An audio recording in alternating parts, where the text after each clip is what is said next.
and Volleyball Federation of India for starting online coach development program. It's a great initiative for the development of game in the country. And I also welcome all the participants. So our today's topic is on planning and periodization in volleyball.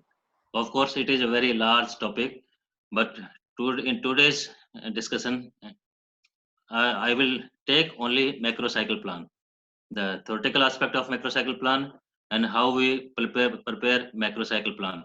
And we will discuss one macro cycle plan. So now the question arises, why we need planning? आप सभी बहुत ही efficient and qualified coaches हैं ऐसे, but अगर आप जो training करवाते हैं वो अगर बहुत ही ऑर्गेनाइज्ड और प्लानिंग वे में अगर आप करते हैं तो वो आपकी एफिशिएंसी को बढ़ाता है। दो आपको बहुत अच्छा नॉलेज है, लेकिन अगर आप जैसे क्लास में जाते हैं, डेली ट्रेनिंग सेशन प्लान है, अगर आप तैयारी के साथ जाते हैं तो आप अपनी नॉलेज को बच्चों के साथ शेयर कर सकते हैं, उनके परफॉर्मेंस को बहुत अच्छे से इंप्रूव कर सकते हैं। विदाउट प्लानिंग आपका जो नॉलेज है, आपकी जो एफिशिएंसी है। Ajay sir, one second sir. Ji Sir, assistant director wants to talk few words sir for 5 minutes. Yeah. Okay. Oh, 1 second. Sir.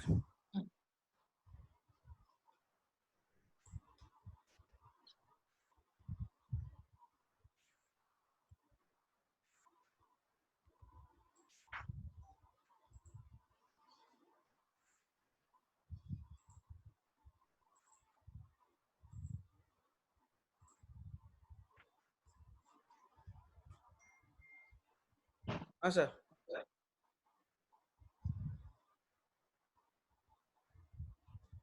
Kumar Reddy, where is the this big screen not able to? 1 second, sir. I'll find out. Sir, what they mentioned the name, sir? Satish Kumar. Okay.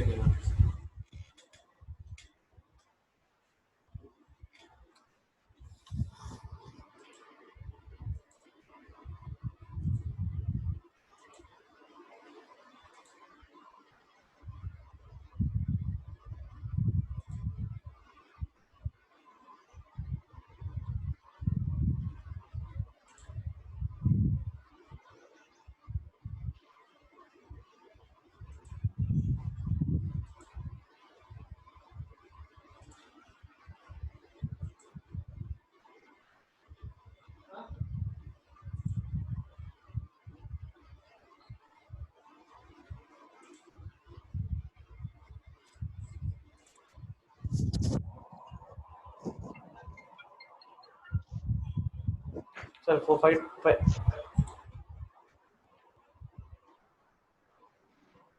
Hello. Sir, 1 second, sir.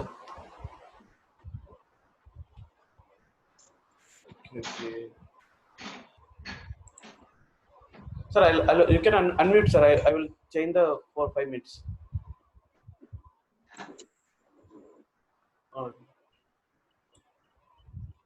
Just unmute, sir, yourself. Then I will allow this. Yeah, I'm audible now. Rakesh, I'm audible? Yes, sir. We can, sir. Okay. I'm so sorry to interrupt, Mr. Jangla. No problem, sir. Taken care of. Yeah, your slide is showing coach is efficient as he is organized. I think in the morning I am a little disorganized. I think you guys will pardon me for that. Okay. Because I was taking care of judo. I just come back from judo to volleyball. So that's the reason 5 minutes delay is there. First of all, I just want to express my gratitude. मेरा धन्यवाद आप सब लोगों को इस number में आके इस महाकुंभ से जुड़ने के लिए. So I have been playing volleyball, but you guys are at a different level and all that. It's all my opportunity to be here and listening to you guys. आप सबके जो views हैं, आप सबके जो lectures हैं, उस सबसे सुन के सबका एक बहुत ही अलग experience हो रहा है. So the aim is to just tell you, yesterday it was fantastic. Initially we had some problem, but उसके बाद the system has been working very good. I just want to thank you all guys. We have just worked out the technical problem that we have, and now I think the next few days will be going to be the best. Thank you once and all. Let's have a great day. And Rakesh, you are doing a great job. Just keep being with them and just deliver what best can we do at a technical aspect. Thank you, sir. Thank you, sir. Thank you. All the best. Take care. Jai Hind. Okay. Thank you, sir. Can I start? Yes, sir. Start. Okay, thank you. So Start हो गया Gunnu. we were discussing why we need planning.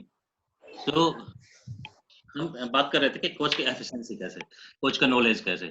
तो knowledge होना एक अलग चीज है, लेकिन knowledge को इम्पार्ट करना एक डिफरेंट चीज है. I think anybody is okay. तो if you are आप प्लानिंग करते हैं, बहुत अच्छे से प्लान करके अगर ट्रेनिंग को करते हैं, तो ये आपकी एफिशिएंसी को बढ़ाता है. आपके अंदर जो नॉलेज है उसको आप शेयर कर सकते हैं. अदरवाइज आपको बहुत अच्छा नॉलेज है, लेकिन अगर आप प्लानिंग के साथ नहीं करते तो आपकी एफिशिएंसी को बहुत ज्यादा ये बढ़ाएगा नहीं. आपका जो कोचिंग है, इम्पैक्ट है, वो कम रहेगा. सो इसलिए हम ऑर्गेनाइज तरीके में जनरली हम देखते हैं कि जो हम कई बार बात करते हैं कि हमारे इंडियन कोचेज वर्सेस जो फॉरेन कोचेज हैं, जो बेसिक डिफरेंस है, जो what I feel, not the knowledge, लेकिन जो बेसिक डिफरेंस है, they are more organised than us. इसलिए वो हमारे से ज्यादा बेटर रिजल्ट्स ले सकते हैं, बेटर परफॉर्म कर रहे हैं ऐसे. Otherwise we have very good calibre in India also.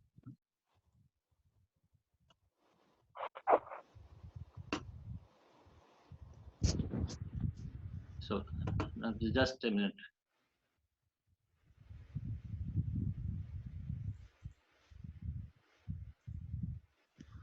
Now second point is, if you are planning, you will organize training session.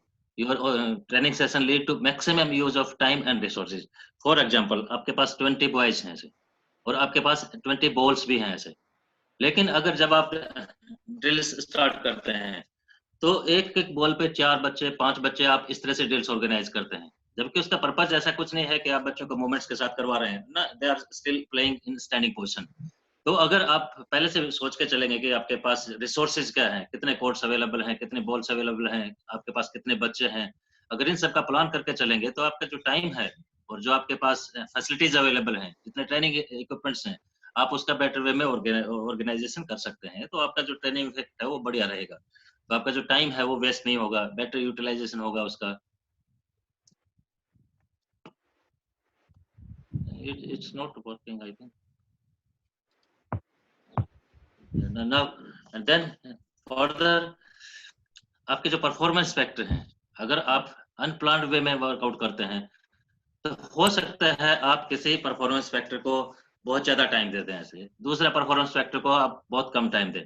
तो optimal development in the sense कि आपको पावर कितना चाहिए, आपको एंड्योरेंस कितना चाहिए, आपको फ्लेक्सिबिलिटी कितना चाहिए, आपको स्किल है, स्किल में भी फर्दर कौन सा स्किल्स को आपने कितना वेटेज देना है. प्लेइंग परफॉर्मेंस के हिसाब से अगर आप देखेंगे तो किस प्लेयर्स, पर्टिकुलर प्लेयर्स का प्रायोरिटीज क्या है, किस फंडामेंटल में सबसे ज्यादा टॉप प्रायोरिटीज है, तो उसको उसी हिसाब से हमने डेवलप करना है. अदरवाइज होता क्या है कि आप किसी एक एस्पेक्ट को तो बहुत ज्यादा डेवलप कर लेते हैं और दूसरा एस्पेक्ट आपका वीक रह जाता है.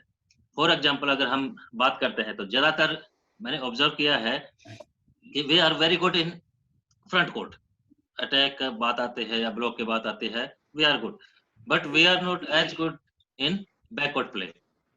रिसेप्शन में इतना अच्छा नहीं है जितना, फॉर एग्जांपल अगर रिसीवर अटैकर की बात करते हैं, तो रिसीवर अटैक बहुत अच्छा करता है, लेकिन वो फर्स्ट पास नहीं ले सकता है.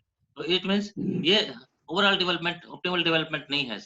तो optimal development in the sense आपको आपने जस्टिफाई करना है वेटेज को से, कि किस प्लेयर को फिजिकल कंपोनेंट्स कितना चाहिए और किस वे में कौन सा फिजिकल कंपोनेंट्स ज्यादा चाहिए, कौन सा फिजिकल कंपोनेंट्स कम चाहिए.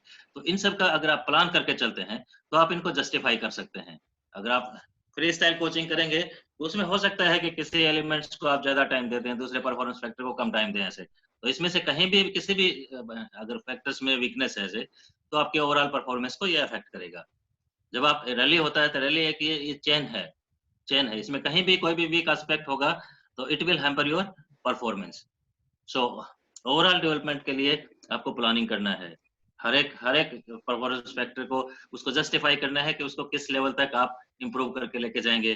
फेज वाइज आपको डिसाइड करना है कि आपको प्रिपरेटरी फेज में किस तरह के कंपोनेंट्स को डेवलप करना है, कंपटीशन फेज में किस तरह के कंपोनेंट्स को डेवलप करना है. So if you are organized and if you plan all these things, so you can develop in this in a better way. Now, planning is very important for evaluation purpose also. आप annual training programme तैयार करते हैं, starting में आप test लेते हैं, in between periodical test लेते हैं, means after every meso you take test and you आप ऑब्जर्व करते हैं कि क्या जो उस मिजो साइकिल में आपने जो वर्कआउट किया उसका इफेक्ट क्या हुआ।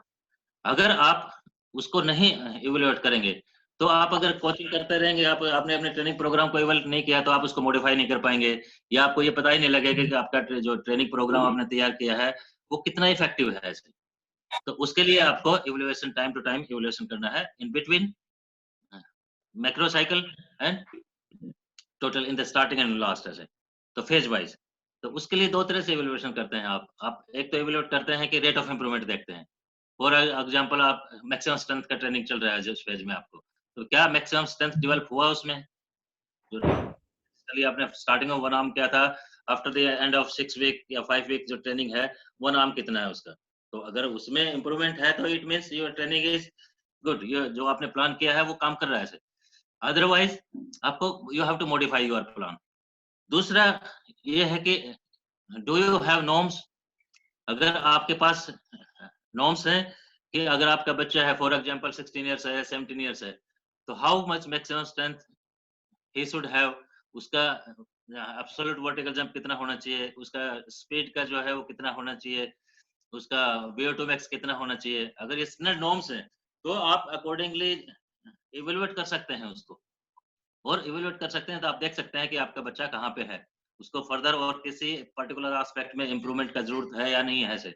तो उसको उसके लिए आपको जैसे एनारोबिक पावर है तो एनारोबिक पावर के लिए आप लेग्स का अगर पावर देखेंगे तो एब्सोल्यूट वर्टिकल जंप है। आप अपर बॉडी का देखेंगे तो जो मेडिसिन बॉल थ्रो वगैरह का टेस्ट है उसके नॉर्म्स आप ले सकते हैं। आप एरोबिक पावर की बात करेंगे तो VO2 max है, उसको आप कैलकुलेट कर सकते हैं। लैब में भी हो सकता है, ये फील्ड टेस्ट के थ्रू हो सकता है। सो ये अगर आप इवैल्यूएशन करके चलेंगे और आप इसको प्लान में रखेंगे कि आप जब इसको प्रॉपर्ली प्लान करके चलेंगे तो ये आपका जो ट्रेनिंग है वो बहुत ही अच्छे तरीके से होगा। सेम वे से जो है थर्ड एस्पेक्ट जो हमारा टेक्नो टेक्निकल एस्पेक्ट है, जो स्किल है ऐसे या प्लेइंग परफॉर्मेंस है। तो अगर बिगनर्स है तो आप इंडिविजुअल स्किल्स है उसको एनालाइज करते हैं, जो थोड़ा सा हाई लेवल पे है या आपने प्लेइंग परफॉर्मेंस देखते हैं तो आप स्टैटिस्टिकल मैच एनालिसिस करते हैं। तो आपको कंक्रीट डाटा मिलता है कि what is the success rate in attack, block, service, जो स्कोरिंग स्किल है तो आप कितना ले रहे हैं, तो क्या वो उस लेवल के हिसाब से सफिशिएंट है या आपको फर्दर इंप्रूवमेंट की जरूरत है। तो कहाँ आपका स्ट्रॉन्ग पॉइंट्स क्या है उसको आप चेक कर सकते हैं, आपकी वीकनेस क्या है उसको आप चेक कर सकते हैं। तो इवैल्यूएशन ट्रेनिंग का बहुत इंपॉर्टेंट है ऐसे। और ये सारा इवैल्यूएशन आप यू हैव टू प्लान कि कब कब आपने टेस्ट लेना है, कब स्किल टेस्ट लेना है, कब फिटनेस टेस्ट लेना है, कब आप प्लेइंग परफॉर्मेंस को एनालाइज करेंगे। Then comes to periodisation. Basically हम जो प्लानिंग है, प्लानिंग इज ए प्रोसेस, और उसके थ्रू हम डॉक्यूमेंट्स तैयार करते हैं। एनुअल ट्रेनिंग प्रोग्राम है वो एक डॉक्यूमेंट्स है, मिजो साइकिल प्लान है वो एक डॉक्यूमेंट्स है, and micro cycle and daily session plan है। तो उसमें हम क्या करते हैं कि हम जो हमारे फिटनेस कंपोनेंट्स हैं, जो हमारे टेक्नो टेक्निकल एस्पेक्ट्स हैं उसको पीरियडाइज करते हैं। पीरियडाइज इन द सेंस हम टोटल ट्रेनिंग को फेजेस में डिवाइड करके लेके चलते हैं, ताकि जो आपका टॉप परफॉर्मेंस है, जो पीक है, वो राइट टाइम पे आए ऐसे। अगर फॉर एग्जांपल आपका दिसंबर में कंपटीशन, मेन कंपटीशन है ऐसे, तो आप स्ट्रेंथ को, जितने मोटर फिटनेस एस्पेक्ट्स हैं, इन सभी को इस तरह से पीरियडाइज करते हैं कि जो आपका मैक्सिमम एक्सप्लोसिवनेस है, जो आपके गेम के डिमांड है, वो that comes in December. Same way से स्किल्स को इस तरह से लेके चलते हैं। तो ओवरऑल इनको मिला के जो आपका प्लेइंग परफॉर्मेंस है, जो पीक है, that should come falls in the main competition. ये पीरियडाइजेशन के थ्रू करते हैं। अगर आप ट्रेनिंग को पीरियडाइज नहीं करेंगे तो हो सकता है आपका पीक पहले आ जाएगा, जब आपका मेन कंपटीशन होगा तो आपका टीम बहुत अच्छा परफॉर्म नहीं करेगा। सो that point of view से we have to periodize all the components of training। दूसरा जो है आपका जो प्लानिंग है वो वेरियस परफॉर्मेंस जो फैक्टर्स हैं उनको क्वांटिफाई करता है। क्वांटिफाई इन द सेंस आप प्लान तैयार करते हैं, वीकली कितना आवर्स ट्रेनिंग आपने करना है, मेजो साइकिल प्लान के हिसाब से आपने कितना आवर्स ट्रेनिंग करता है। सो टोटल आवर्स को you have to give certain hours to a specific components. For example आपको स्ट्रेंथ है तो वीक में स्ट्रेंथ को कितना आवर्स देना है, 4.5 आवर्स। तो आपने क्वांटिफाई कर दिया कि स्ट्रेंथ को हम 4.5 आवर का ट्रेनिंग करेंगे। ऐसा ही टोटल साल का है। तो टोटल साल में किस परफॉर्मेंस फैक्टर को कितना किस रेशियो में कितना अमाउंट में, और may be in terms of volume. For example total number of contacts कितना होगा, या आपने वेट ट्रेनिंग करना है तो कितना वेट ट्रेनिंग करेंगे इन टर्म्स ऑफ वॉल्यूम। आप उसको क्वांटिफाई करते हैं। अगर आप प्लान नहीं करेंगे तो ये आप इसको जस्टिफाई नहीं कर पाएंगे। ऐसे किसी एलिमेंट्स को आप ज्यादा टाइम दे देंगे, किसी एलिमेंट्स को आप बहुत टाइम दे देंगे। दूसरा, जो ट्रेनिंग है, जो साइंटिफिक या सिस्टमेटिक आप ट्रेनिंग करेंगे, उसमें ओवर ट्रेनिंग और अंडर ट्रेनिंग दोनों को आप कंट्रोल कर सकते हैं। ओवर ट्रेनिंग का रिस्क नहीं रहेगा क्योंकि आप जो लोड डायनेमिक्स है उसको कंट्रोल करके चलते हैं कि किस फेज में है तो किस तरह के लोड डायनेमिक्स आप रखेंगे। आप लोडिंग एंड रिकवरी है उसको प्लान करते हैं प्रॉपर्ली, तो ये रिस्क मिनिमम हो जाता है। देन अगर आप प्लानिंग प्रॉपर्ली प्लान करते हैं तो it forecast the future of the training, कि अभी आपका प्रेजेंट स्टेटस क्या है और एक साल के बाद आपका जो लेवल है, परफॉर्मेंस का लेवल है, वो क्या रहेगा। ऐसे अदरवाइज आप ट्रेनिंग करते हैं, अभी अभी ट्रेनिंग स्टार्ट किया, एक साल के बाद आपको पता नहीं लगा कि कितना इंप्रूवमेंट हुआ, जो आपने आप फोरकास्ट नहीं करते। फॉर एग्जांपल आपने last year you one state championship ऐसे, तो इस टाइम आप क्या फोरकास्ट करेंगे कि एवरी टाइम आप स्टेट चैंपियनशिप पे कंसंट्रेट करेंगे। नेक्स्ट टाइम आप टारगेट रखते हैं ओके नेशनल चैंपियनशिप में आप फर्स्ट 4 में आएंगे, देन गोल्ड मेडल लेंगे ऐसे। तो इस तरह से अगर आप प्लानिंग में ये फोरकास्ट करके चलते हैं तो बहुत अच्छा होता है, जिसको आप ये एक आपके लिए एक टारगेट हो जाता है जिसको आप अचीव करने की कोशिश करते हैं। देन एक जो मेन इंजरी प्रिवेंशन है, वो that is the sole duty of the coach. Players का नहीं है से, वो कोच आपका ट्रेनिंग प्रोग्राम है उसके ऊपर डिपेंड करेगा कि आपका प्लेयर्स जो है कितना आप उसको इंजरी फ्री रखते हैं। आप 6 महीने 7 महीने आपने बहुत अच्छा ट्रेनिंग किया, प्लेयर्स को एक अच्छे लेवल पे लेके आए, लेकिन सडनली ही गॉट इंजर्ड। उसमें बहुत सारे फैक्टर्स हैं जिसको हम डिस्कस करेंगे, जिसमें एक ये है कि आपका हो सकता है एक ट्रेनिंग फॉल्टी हो, जो मस्कुलर इंबैलेंस है वो आपने ठीक से मेंटेन करके नहीं दिया, किसी एक पर्टिकुलर कंपोनेंट्स को आपने बहुत ज्यादा डेवलप कर दिया, दूसरे को कम किया, या ड्यूरिंग ट्रेनिंग आप जो ऑर्गेनाइज करते हैं वो इतना सिस्टमेटिक एंड प्लान नहीं है। उसमें आप जैसे मस्कुलर बैलेंस को मेंटेन करने नहीं नहीं कर पाते। जैसे फॉर एग्जांपल नी का है तो नी एक्सटेंसर आपका बहुत स्ट्रांग है लेकिन फ्लेक्सर इतना स्ट्रांग नहीं है ऐसे, तो आपका नेचुरल है कि नी इंजरी होगा। तो उसके लिए आप प्रीहेबिलिटेटिव एक्सरसाइज है वो प्लान करते हैं साथ के साथ, कि आप अगर आप एक्सटेंसर को एक्सरसाइज करते हैं तो आप फ्लेक्सर्स का भी एक्सरसाइज उसमें डालते हैं। लेकिन अगर आप वैसे कोचिंग करते हैं तो इसमें बड़ी दिक्कत होती है, आप इसको जस्टिफाई नहीं कर सकते ऐसे। तो उसको इवोल्यूट करते रहना है, उसको प्लान करते रहना है और इंजरी प्रिवेंशन में ध्यान रखना है। इवन कि कई बार आप फॉर एग्जांपल जब आपको ड्रिल्स कर रहे हैं नेट के ऊपर ऐसे, तो बच्चा अटैक कर रहे हैं, तो कोई भी बच्चा है वो थ्रो करता है बॉल को, किसी प्लेयर के नीचे आ गया, बीच में आ गया, तो ये आपका कोई सिस्टम नहीं है। मतलब जब आप ट्रेनिंग करवाते हैं तो you have to maintain a particular system, you have to develop a particular system of training, तो जिससे आप इस तरह की जो इंजरीज हैं, जो सडन इंजरीज हैं, जो एक्सीडेंटल इंजरीज हैं, उनको अवॉइड कर सकते हैं।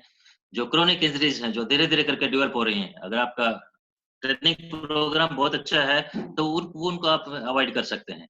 तो ये एक बहुत इंपॉर्टेंट पार्ट है कि आप प्लान करके चलेंगे तो इंजरी के रिस्क मिनिमम रहेंगे ऐसे। दूसरा एक होता है कि आप अपना खुद का प्लान तैयार करेंगे, क्योंकि प्लान जो है ये इंडिविजुअल है या प्लेयर स्पेसिफिक होता है ऐसे।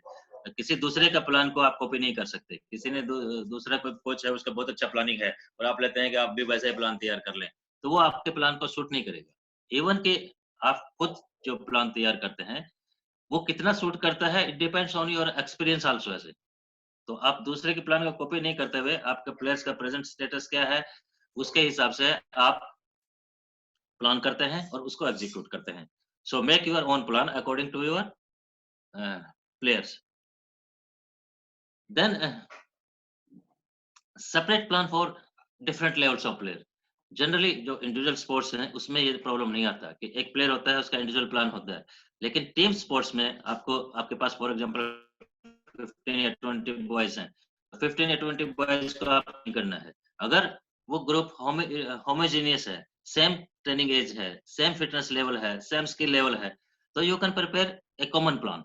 अदरवाइज क्या करना है आपको, you have to make different groups and accordingly you have to prepare different macro cycle plan. तो जो होमोजेनियस ग्रुप है उसका आप एक प्लान लेके चल सकते हैं। Now will discuss planning level. अब प्लानिंग प्रोसेस है ये बहुत ही वाइड है। जैसे अगर आप बोलेंगे कि वर्ल्ड लेवल पे जो डेवलपमेंट की बात करेंगे तो it's the duty of FIB। अगर आप ऐसे लेवल पे बात करते हैं तो कौन प्लान करता है? जो एशियन वॉलीबॉल कॉन्फेडरेशन है वो प्लान करेगा। अगर हम इंडिया की जो बात करेंगे ऐसे, तो इंडिया की बात करेंगे तो स्पोर्ट्स अथॉरिटी ऑफ इंडिया है, वॉलीबॉल फेडरेशन ऑफ इंडिया है, ये गेम के ओवरऑल डेवलपमेंट के लिए रिस्पॉन्सिबल है। मेन इनका काम है कि ये गेम को डेवलप करें। उससे ये आज का जो कोच डेवलपमेंट प्रोग्राम है, it is one part of this overall system of development of the game in the country, जिसमें प्लानिंग और ट्रेनिंग का है और कंपटीशन का पूरा आपने सिस्टम डेवलप करना है। आपका स्कीम्स कहाँ होगा, आपका कोचिंग स्टाफ है वो कैसा रहेगा, आपके कंपटीशन कब होंगे, कहाँ होंगे। तो ओवरऑल जो ये जो पार्ट है, ये गवर्नमेंट प्लस फेडरेशन दोनों मिलकर अगर करेगा तो बहुत अच्छा होता है। जो कोच के पार्ट का प्लानिंग है, that is your training process. जो आपका 1 साल का प्लान है, अगर हम लॉन्ग टर्म प्लानिंग की बात करेंगे तो 4 साल या 6 साल का जो प्लानिंग है। अदरवाइज जो मैक्रो साइकिल प्लान है, मेसो साइकिल प्लान है, उनको प्रॉपर्ली तैयार करना it's the duty of the coach. तो ये कोच के लेवल पे होता है।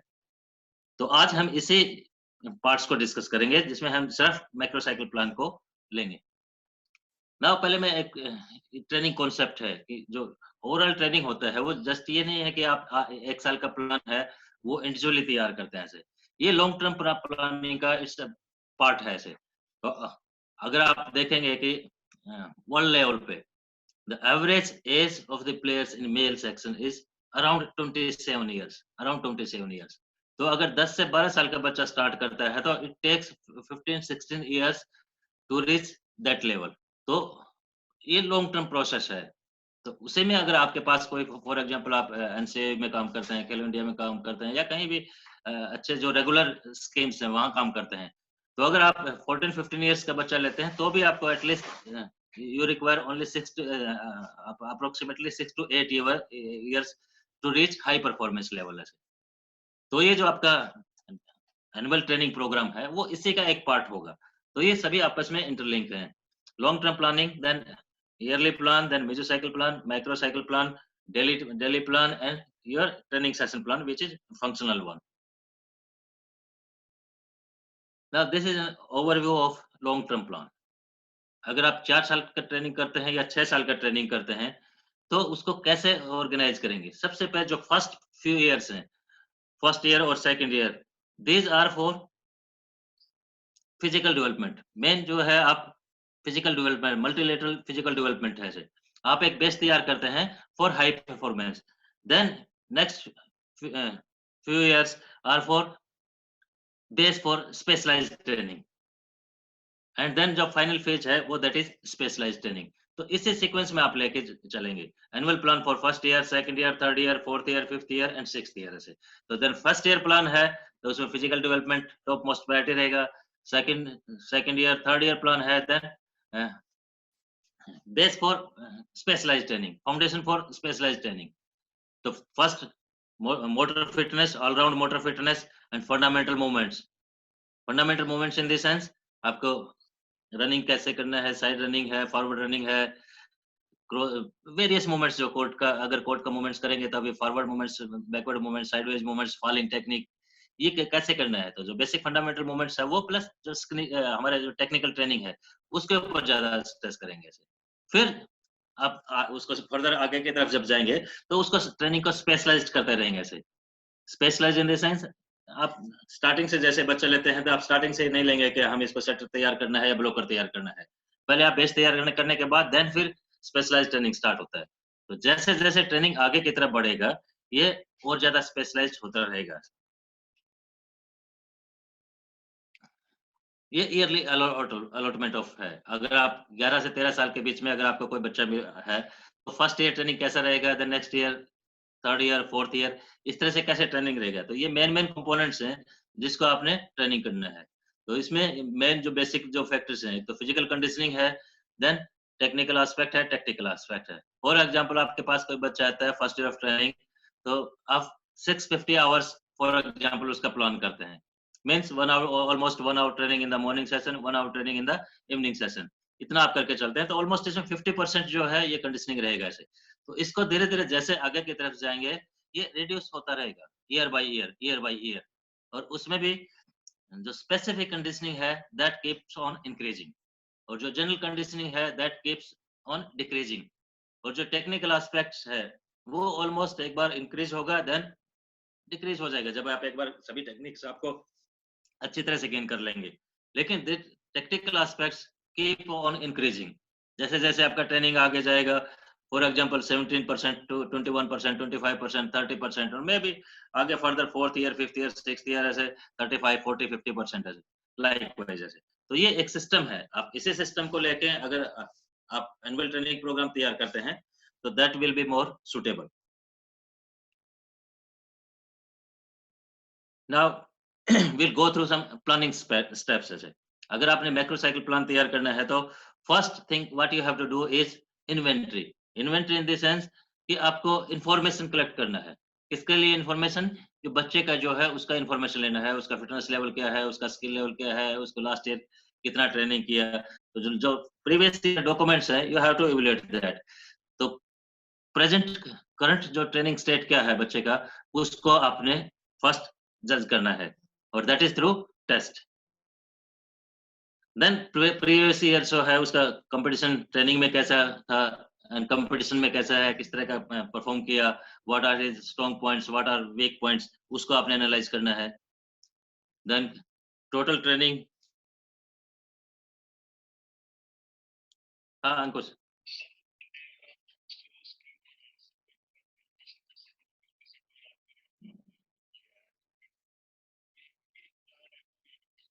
अच्छा अच्छा, ठीक।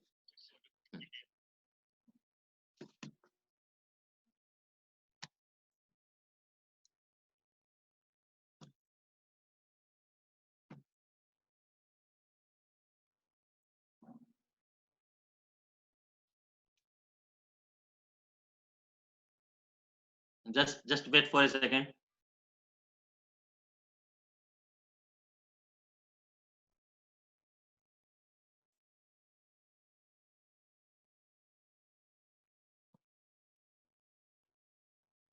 आ गए स्क्रीन पे?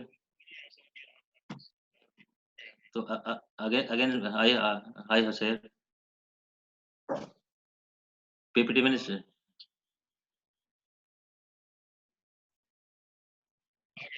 आ गए? ठीक ठीक।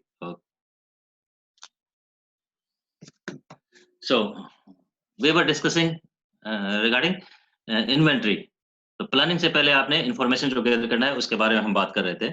तो उसमें इन्वेंटरी में एक ये था कि टोटल ट्रेनिंग कितना किया है लास्ट ईयर से, क्योंकि वो लास्ट ईयर का जो बेस है उससे आगे हमने इस बार स्टार्ट करना है कि लास्ट ईयर कितना ट्रेनिंग किया था total in terms of volume, आपने कितना स्ट्रेंथ किया था, कितना एंड्योरेंस किया था, स्किल ट्रेनिंग को कितना टाइम दिया था, वो आपका एक बेस रहेगा इस साल के लिए से। तो आपने उसको देखना है।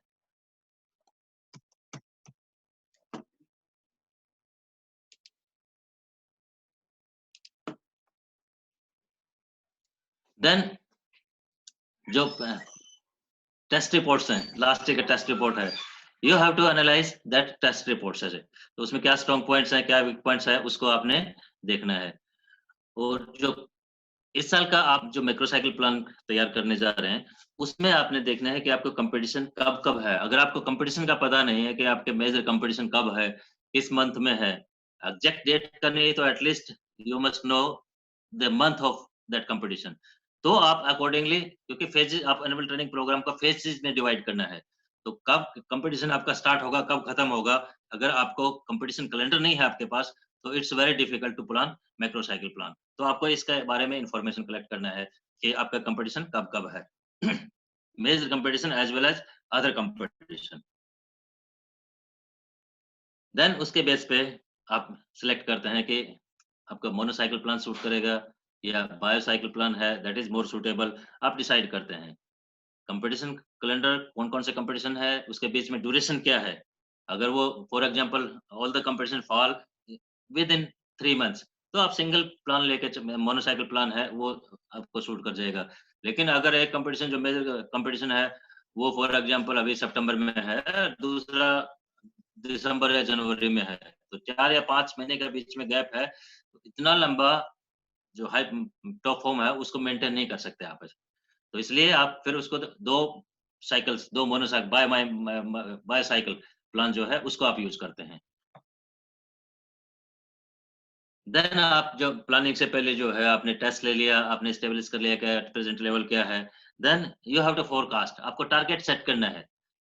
पीरियोडिकल टारगेट क्या होंगे इन बिटवीन आपके, और overall at the end of your training, 1 साल की ट्रेनिंग के बाद आपको आपके जो प्लेयर्स है वो किस लेवल पे खेलेंगे, आपका जो टारगेट है वो क्या है। तो किसी चैंपियनशिप को जीतना है या किसी चैंपियनशिप में पर्टिकुलर कोई प्लेस आपने लेना है, उसको आप इसमें फोरकास्ट करते हैं या उसको गोल सेटिंग है जनरली। फिर उसके साथ-साथ आप इसमें इंटरमीडिएट जो है गोल है या ऑब्जेक्टिव है आपके टारगेट वो सेट करते हैं। उसके बाद आप जो मॉडल आउटलाइन्स है, जो आपका मैक्रो साइकिल प्लान का मॉडल जो चार्ट है, उसको तैयार करते हैं। उसमें सबसे पहले कंपटीशन डेट्स हैं, वो डालते हैं, उनका कितना रिलेटिव इम्पोर्टेंस है, कौन-सा कंपटीशन सबसे ज़्यादा इम्पोर्टेंट है, उसको आप डालते हैं। फिर आप जो है, जो फेजेज़ एंड सब फेजेज़ है, उसको डिसाइड करते हैं, उसकी लेंथ को डिसाइड करते हैं कि कितना वीक आप पर्टिकुलर फेज को देंगे। फिर फॉर एग्जांपल आपका प्रिपरेटरी फेज है, कितना लंबा रहेगा, उसमें जनरल प्रिपरेशन कितना लंबा रहेगा, स्पेसिफिक प्रिपरेशन कितना लंबा रहेगा, तो उनको आप सेट करते हैं। देन जो आपके परफॉर्मेंस फैक्टर्स हैं, उसको पीरियोडाइज़ करते हैं। उसको पीरियोडाइज़ करते हैं इन द सेंस, जैसे आपने स्ट्रेंथ है, तो स्ट्रेंथ को कैसे-कैसे पीरियोडाइज़ करना है कि स्ट्रेंथ है, देन नेक्स्ट फेज में आप क्या करेंगे, फॉर एग्जांपल स्ट्रेंथ एंड्योरेंस लेंगे, देन नेक्स्ट फेज में क्या करेंगे, इफ रिक्वायर्ड आप हाइपरट्रॉफी के लिए जाएँगे, then maximum strength, then power. तो ये हमारा एक स्ट्रेंथ का सीक्वेंस है, इसको हम पीरियोडाइज़ करते हैं। जो sequential development of motor ability है, और जो आपका स्किल्स हैं, जो टेक्नो टेक्निकल एस्पेक्ट्स है, उसको एक पर्टिकुलर सीक्वेंस में, फॉर एग्जांपल आपने टेक्निक ट्रेनिंग करना है, तो टेक्निक ट्रेनिंग भी इंडिविजुअल ट्रेनिंग होगा, देन ग्रुप ट्रेनिंग होगा, देन टीम ट्रेनिंग होगा। इसको रिवर्स नहीं कर सकते। इसको रिवर्स किया तो आपका जो परफॉर्मेंस है वो बहुत अच्छा नहीं रहेगा जी। देन आपको टोटल आवर्स कितना है उसको कैलकुलेट करना है, जो हमने पहले देखा हो। ओके, फॉर एग्जांपल 650 आवर्स, जो कोई छोटा बच्चा है, तो 1 hours training morning, 1 hours training evening, तो 2 घंटे का डेली ट्रेनिंग सेशन है। 1 वीक में कितना ट्रेनिंग हुआ, आप 5 दिन 2 सेशन लगाते हैं, 10 आवर्स हो गया। सैटरडे को 1 सेशन लगाते हैं, 11 आवर्स हो गया। तो 1 वीक में आपका 11 आवर्स हो गया सर। तो फर्स्ट जो मेजर साइकिल है, for example it's of 4 week, तो 4 वीक में टोटल कितना टाइम हुआ। ऐसे ही आपने पूरा एनुअल जो प्लान है आपका, जो मोनोसाइकिल है, उसका टोटल आवर्स कितना है, उसको आपने कैलकुलेट करना है। फिर आप उसको परसेंटेज डिवाइड करके वेरियस जो फैक्टर्स हैं, उसको अलॉट करते हैं कि आप फिजिकल कंपोनेंट्स को कितना देंगे, टेक्निकल एस्पेक्ट्स है उसको कितना देंगे। ठीक है? फिर आप कौन से जो आपका टास्क है पर्टिकुलर मीजो में, उसका कितना लेंथ होगा, उसका स्ट्रक्चर कैसा होगा, उसको आप डिसाइड करते हैं। कि फॉर एग्जांपल आपको स्ट्रेंथ डेवलपमेंट है, तो उसको कितना मिनिमम कितना वीक का ट्रेनिंग या कितने ट्रेनिंग सेशन आपको चाहिए ऐसे। तो मिनिमम फॉर एग्जांपल आप मैक्सिमम स्ट्रेंथ डेवलप कर रहे हैं, तो मिनिमम आपको 4 वीक्स का ट्रेनिंग मिनिमम चाहिए सिग्निफिकेंट इंप्रूवमेंट के लिए। अगर आप 3 वीक्स का में जो करते हैं, मैक्सिमम स्ट्रेंथ का करते हैं, तो उसका कोई यूज़ नहीं है ऐसे। तो आपने हर एक एलिमेंट्स को देखना है फेज वाइज कि आप किस तरह के जो फैक्टर्स हैं, आपने उनको इम्प्रूव करना है, और how much time it requires to improve at least a significant level. तो उसके हिसाब से आप उस मेजो की लेंथ को जो है सेट करते हैं, और उसके अंदर फिर किस तरह के माइक्रोसाइकिल्स होंगे, लोडिंग माइक्रोसाइकिल्स हैं तो किस तरह का लोड होगा, वो सब जो है ट्रेनिंग लोड्स है उसको डिसाइड करते हैं। एंड फाइनली जो है आप जो लोड डायनेमिक्स हैं उसको प्रोजेक्ट करते हैं कि आपका थ्रू आउट ईयर्स वॉल्यूम कैसे कैसे रहेगा। कब आप जैसे फॉर एग्जांपल 40-50% से स्टार्ट करते हैं, 60-70-80% देन वापस कम करते हैं, तो इसका प्रोजेक्टाइल वॉल्यूम एंड इंटेंसिटी दोनों का प्रोजेक्टाइल करते हैं, जो हम मोनोसाइकिल प्लान में अभी मैं आपको दिखाता हूँ उसमें हम देखेंगे। तो उसके हिसाब से फिर आप अ, उसको डिस्कस करेंगे हम कि कैसे कैसे किस पेज में इंटेंसिटी डोमिनेटिंग रहेगा, किस पेज में वॉल्यूम डोमिनेटिंग रहेगा। लेकिन जनरली जो हमारा वॉलीबॉल का नेचर है वो anaerobic sports, totally anaerobic sports है। 80-90% एनारोबिक गेम है। तो हमारे जितने भी एक्शंस हैं, आप एक एक स्किल्स को अगर लेकर देखेंगे तो सर्विंग है, जंप सर्विस करते हैं तो टोटली एनारोबिक है। ब्लॉक है, स्पाइक है, जितने फॉलिंग टेक्निक हैं, जितने आप फास्ट मूवमेंट्स करते हैं, दिस ऑल्स आर अनारोबिक एक्टिविटी। तो आपको मेनली जो जो आपका जो ट्रेनिंग है वो वॉल्यूम टू इंटेंसिटी की तरफ जाएगा। Ultimate target is intensity. तो आपका पूरा ट्रेनिंग जो है इसी तरह से आप सेट करेंगे, तो आप इनको कंट्रोल करके चलेंगे फ्लो डायनेमिक्स को। नाउ जो एनुअल ट्रेनिंग प्रोग्राम है वो बेसिकली, इसको बहुत ज़्यादा टाइम नहीं लेंगे हम, मैं थोड़ा आपको बता देता हूँ कि मोनोसाइकिल प्लान मीन्स अब जिसमें एक प्रिपरेटरी फेज है, एक कंपटीशन फेज है, एक ट्रांजिशन फेज है, उसको हम मोनोसाइकिल प्लान बोलते हैं। और ये जनरली जो बिगनर्स है उसको ज़्यादा सूट करता है। जो एडवांस प्लेयर है उसके लिए फिर मल्टीपल साइकिल प्लान जो है हम यूज करते हैं। तो अगर आप दो प्रिपरेटरी फेज है, दो कंपटीशन है, तो उसको हम बाईसाइकिल प्लान बोलते हैं। जनरली ट्रांजिशन फेज एक ही रखते हैं। बाईसाइकिल प्लान में भी प्रिपरेशन फेज 2 होगा, first preparation, then first competition, second preparation, second competition and then transition. ऐसे ट्राईसाइकिल प्लान करेंगे तो preparatory 1, competition 1, preparatory 2, competition 2, then preparatory 3, competition 3 and then transition. In between में भी स्लाइट ब्रेक हो सकता है, अगर कोई ट्रेनिंग में जो कोई जैसे कोई मेजर कंपटीशन आया या फॉर एग्जांपल फर्स्ट साइकिल आपने कंप्लीट किया तो स्लाइट ब्रेक, वो एक अलग चीज है, लेकिन दैट इज नॉट ट्रांजिशन। तो प्रैक्टिकली ट्रांजिशन जो है हम पूरा जो एंड ऑफ द ईयर्स है उस टाइम पे रखते हैं। ये एक डायग्राम है जिसके थ्रू आपको समझाने की कोशिश किया कि जो एनुअल प्लान है उसको कैसे कैसे डिस्ट्रीब्यूट करते हैं फेजेज वाइज। जैसे प्रिपरेटरी फेज है, कंपटीशन फेज है, देन ट्रांजिशन है। प्रिपरेटरी में जनरल एंड स्पेसिफिक प्रिपरेशन है, तो इनकी लेंथ कैसे रहेगा ये डिपेंड करता है कि आपका प्लेयर्स का परफॉर्मेंस कैसा है, किस तरह का मोनोसाइकिल प्लान है या बाईसाइकिल प्लान है, उसके ऊपर तो बहुत सारे फैक्टर्स हैं, लेकिन जनरली बाइफर्केशन इसी तरह से रहेगा। तो आपके फेजेज हैं, सब फेजेज हैं, meso and micro cycle plan है। तो ये एक आउटलाइन है एनुअल ट्रेनिंग प्रोग्राम का। तो इसमें जो डिस्ट्रीब्यूशन है ये एक जनरल गाइडलाइंस है, जैसे कि आप मोनोसाइकिल प्लान यूज करते हैं फॉर एग्जांपल 52 वीक्स का, तो जनरली 32 वीक्स और मोर डिपेंड्स करेगा इसे। लेकिन जैसे more than 50%, at least more than 50%, 50, 60, 70% depend करेगा कि आपके बच्चे का लेवल क्या है। बहुत सारे फैक्टर्स हैं जिसमें आपको कंसीडर करना है इसे। तो उसके हिसाब से आप उसको प्रिपरेटरी फेज में डालते हैं, देन कंपटीशन फेज और ट्रांजिशन फेज में डिस्ट्रीब्यूट करते हैं, सेम वैसे बाईसाइकिल एंड ट्राईसाइकिल प्लान। तो this is for your reference. लेकिन जैसे जैसे आगे की तरफ जाएंगे प्रिपरेटरी फेज छोटा होता जाएगा, कंपटीशन में आपको टाइम बढ़ाते जाना है। These are the main objective of these phases। जो हमारा प्रिपरेटरी फेज है तो हम क्या करते हैं, डेवलपमेंट करते हैं, फिजिकल डेवलपमेंट करते हैं, टेक्नो टेक्निकल डेवलपमेंट करते हैं और try to achieve this sports form. तो हमारा जो मेन कंपटीशन फेज स्टार्ट होता है उस टाइम तक हम एक अच्छे प्लेइंग फॉर्म जो है उसको अचीव करते हैं। फिर during all competition phase, during entire competition phase we try to maintain that high performance। And जो मेन कंपटीशन है उसके पास हम पिकिंग के लिए जाते हैं। तो टेपरिंग फेज जनरली उसको बोलते हैं, उससे पहले टेपरिंग फेज है होता है जिससे आपका जो मेन कंपटीशन है उस टाइम पे आपका मैक्सिमम परफॉर्मेंस रहे ऐसे।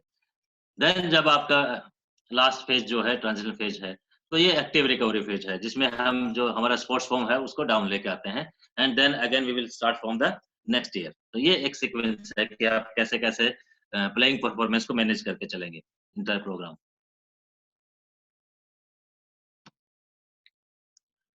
So let's discuss annual training program.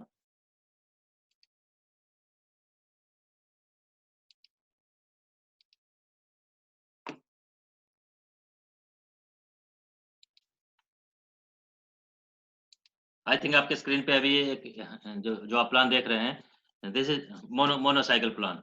मोनोसाइकिल plan means it has 2 preparatory phase and 2 competition phase and 1 transitional phase। तो इसका जो हमने जनरली डिस्कस कर लिया है, लेकिन इसको जब आप तैयार करेंगे तो आपको कैसे तैयार करना है। फॉर एग्जांपल ये एनुअल ट्रेनिंग प्रोग्राम है 52 वीक्स का, तो आपको 52 कॉलम्स जो है वो सिलेक्ट करने हैं आपको, क्योंकि कंप्यूटर में आजकल आप इसको बहुत अच्छे से तैयार कर सकते हैं ऐसे। और अ, आपने कितने रोज लेने हैं वो डिपेंड करेगा कि आपने इसमें इसके अंदर कौन कौन से फैक्टर्स फीड करने हैं। तो उसको थोड़ा सा हम एक बार देखेंगे कि कैसे आपने इसको प्लान जब तैयार करेंगे। तो आपने 52 वीक का जो ट्रेनिंग है तो 52 कॉलम्स ले लिए और ये इधर आप जो है जो आपके परफॉर्मेंस फैक्टर्स हैं और दूसरे एस्पेक्ट हैं उसको फीड करेंगे। मैं इसको एक बार आपको बड़ा करके इसको दिखाता हूँ। तो आप इधर देखेंगे जो फर्स्ट जो कॉलम है उसमें फेजेस के नीचे आप जो है परफॉर्मेंस फैक्टर्स हैं उसको लिखेंगे आप। तो परफॉर्मेंस फैक्टर्स में जो हमारे 5 जो बेसिक जो मोटर फिटनेस कंपोनेंट्स हैं उसको लिखते हैं। Strength, speed, endurance, coordination, flexibility and then technique and tactical aspect. इसको जनरली टेक्नो टैक्टिकल एस्पेक्ट्स करके कंबाइंडली मैं इसको ज्यादा बेटर वे में मानता हूं, क्योंकि it is very difficult to bifurcate technique and tactics. आप अगर कोई इंडिविजुअल टेक्निक का ट्रेनिंग करते हैं तो नेचुरल है कि इट इज टेक्निकल डोमिनेटिंग, लेकिन आगे आगे जैसे कोई ग्रुप ट्रेनिंग है, टीम ट्रेनिंग है, तो एग्जैक्ट इसको बाइफरकेट करना, परसेंटेज वाइज बाइफरकेट करना डिफिकल्ट है। इसलिए इसको कंबाइंड लेके चलते हैं टेक्नो टैक्टिकल एस्पेक्ट्स। देन उसके बाद आपने मीजो साइकिल सेट करना है। जितने भी आपका ट्रेनिंग है तो उसमें मीजो 1 2 3 4 ऐसे, और उसको आपने नाम देना है। फॉर एग्जांपल फर्स्ट मीजो है तो इंट्रोडक्टरी मीजो होगा जब आप ट्रेनिंग स्टार्ट करते हैं। देन इट कम्स बेसिक और डेवलपमेंटल मीजो। देन आगे control, preparatory, pre competition, competition, like wise जैसे। उसके नीचे आपने माइक्रो साइकिल है वो उसको फीड करना है। देन मंथ्स हैं और आवर्स पर वीक हैं, ये आपने कैलकुलेट करना है कि लास्ट ईयर ट्रेनिंग कितना किया था, इस साल आप कितना ट्रेनिंग करेंगे। तो हर एक ईयर वाइज आपने हर एक आवर्स वीक वाइज आपने आवर्स को कैलकुलेट करना है। देन ये बहुत इंपॉर्टेंट है कि माइक्रो टाइप ऐसे कि आपका फॉर एग्जांपल बेसिक में जो है तो बेसिक में जो का स्ट्रक्चर कैसा होगा वो डिपेंड करेगा कि आप उसके ऊपर डिपेंड करेगा कि आप किस तरह के माइक्रो साइकिल उसमें यूज कर रहे हैं।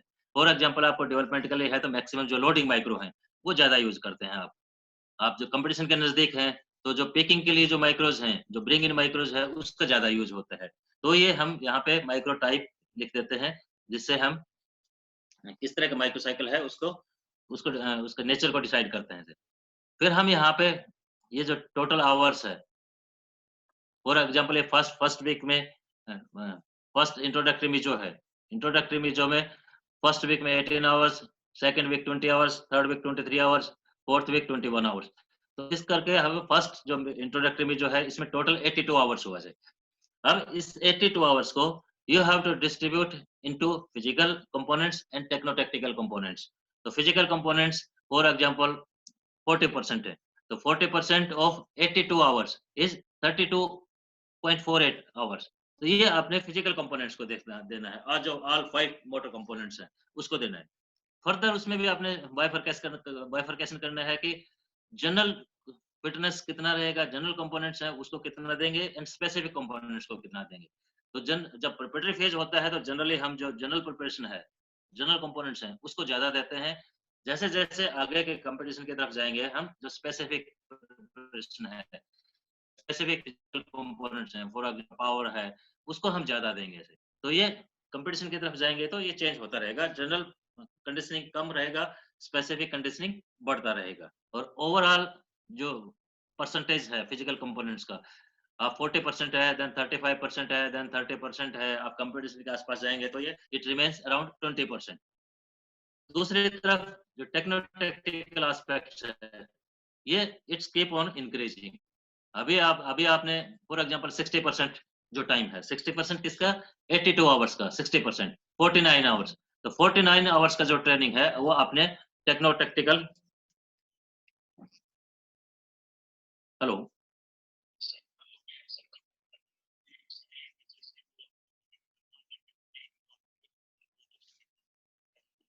अच्छा, हाँ,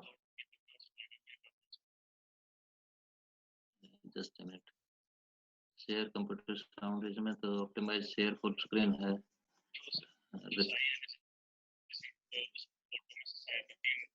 हाँ, मोर लिखा जिसपे,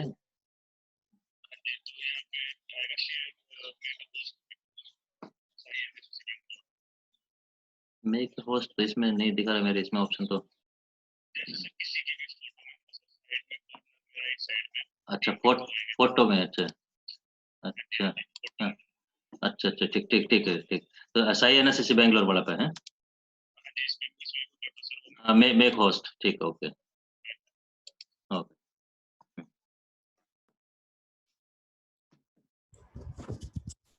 Ajay sir, 1 second sir. Hello? हाँ जी जी, आप बोलिए। Sir, Rakesh sir, 1 second sir. For the participant, please don't write anything in the screen. It's very disturbing.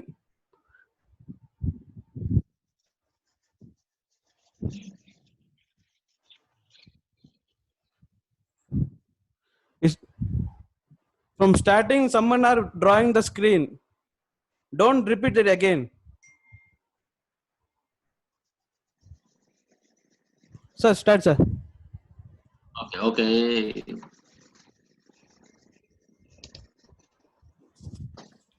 So we were discussing about the how we calculate and distribute the time to the various factors of the training and किस sequence में हम इसको पीरियडाइज करेंगे। तो जैसे जैसे हम हर एक मेजो साइकिल है उसके टोटल आवर्स कितना होता है उसको लेते हैं, उसको वेरियस कंपोनेंट्स को बाइफरकेट करते हैं और उसको जब हम कंपटीशन के तरफ जाएंगे तो कैसे कैसे उसको हम टेक्नो टेक्टिकल को बढ़ाते जाएंगे, फिजिकल फैक्टर्स को कम करते रहेंगे और फिजिकल फैक्टर्स में जो जनरल है उसको कम करेंगे, स्पेसिफिक को बढ़ाते रहेंगे। ऐसे ये चीज को हम सेट करेंगे। दूसरा हमारा जो स्टार्टिंग में है, हमने बताया कि जब हम प्लान तैयार करेंगे तो आप कंपटीशन है तो कंपटीशन को फीड करना है। फॉर एग्जांपल आपका जो कंपटीशन है कब कब है वो कंपटीशन को आपने इसमें शो करना है। फॉर एग्जांपल जो आपका फर्स्ट कंपटीशन है, ये कंपटीशन यहाँ शो किया हुआ है तो ये अक्टूबर में फॉल्स करता है। एंड देन आपका जो नेक्स्ट कंपटीशन है, तो नेक्स्ट कंपटीशन जो आपने स्टार्टिंग में फीड किया था, नेक्स्ट जो मेन कंपटीशन है वो आपका फरवरी में है। तो ये कंपटीशन को कैलेंडर जो है, कंपटीशन कैलेंडर है, उसको आप स्टार्टिंग में जब आएंगे तो यहाँ कंपटीशन लिखा है तो उसमें फीड कर देंगे जो मेजर मेजर कंपटीशन आपने जो आपका किस किस महीने में फॉल करता है। देन इसमें जो टेस्टिंग डेट्स हैं से, तो टेस्टिंग डेट एक तो जब आप ट्रेनिंग प्रोग्राम स्टार्ट करते हैं आप इनिशियली स्टार्टिंग में टेस्ट लेते हैं क्योंकि इन्हीं टेस्ट के बेस पे आप ये टोटल जो ट्रेनिंग प्रोग्राम है वो होता है। फिर आप दूसरा जो टेस्ट है कि फॉर एग्जांपल आपका ये बेसिक मिजो है तो इस बेसिक मिजो का क्या पर्पज है, आपने उसको अचीव किया या नहीं किया। For example strength endurance development का है तो आप क्या स्ट्रेंथ एंड्योरेंस डेवलप हुआ इसका, फिर इसके एंड में यहाँ पे जब लास्ट में रिकवरी के बाद यहाँ पे आप टेस्ट फीड कर सकते हैं। तो आप ये पर्टिकुलर उस मेजो साइकिल के लिए पीरियोडिकल टेस्ट है तो यहाँ पे आपने टेस्टिंग डेट्स है वो फीड करना है। देन मेडिकल और जो डोप टेस्ट होता है उसके डेट्स को आप फीड कर सकते हैं। फॉर एग्जांपल नेशनल कैंप लगते हैं या आपके पास ट्रेनिंग में कोई बच्चा आता है तो इनिशियली आप जो मेडिकल टेस्ट है वो आप लेके फिर ट्रेनिंग स्टार्ट करते हैं ऐसे। उसके बाद नीचे जो है लो डायनेमिक्स है इसको प्रोजेक्टाइल करते हैं ऐसे कि वॉल्यूम कैसा रहेगा, इंटेंसिटी कैसा रहेगा। फॉर एग्जांपल जब फर्स्ट मीजो है, इंट्रोडक्टरी मीजो है, तो इंट्रोडक्टरी मीजो में क्या क्या टास्क क्या है, एनाटॉमिकल अडेप्टेशन है, जनरल स्ट्रेंथ है, एरोबिक एंड्योरेंस है, जनरल कोऑर्डिनेशन है, इनको सबको लेके यहाँ पे किस तरह का वॉल्यूम रहेगा, किस तरह का इंटेंसिटी रहेगा every meso wise.